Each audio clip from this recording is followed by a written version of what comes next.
ఏదైతే మాట చెప్పాడో ఆ రోజేమో మేము చెయ్యకపోతే మా కాలర్ పట్టుకోండి అని అన్నాడు.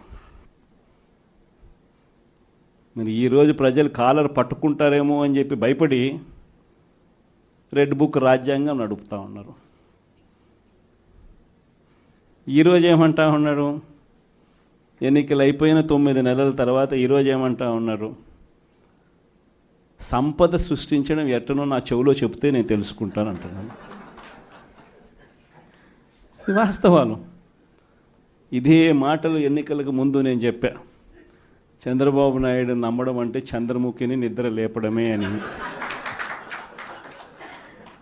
ఇదే మాటలు నేను ఎన్నికలప్పుడు చెప్పిన, చంద్రబాబు నాయుడు నమ్మడం అంటే పులి నోట్లో తలబెట్టడమే అని చెప్పి. ఇదే మాటలే నేను చెప్పా.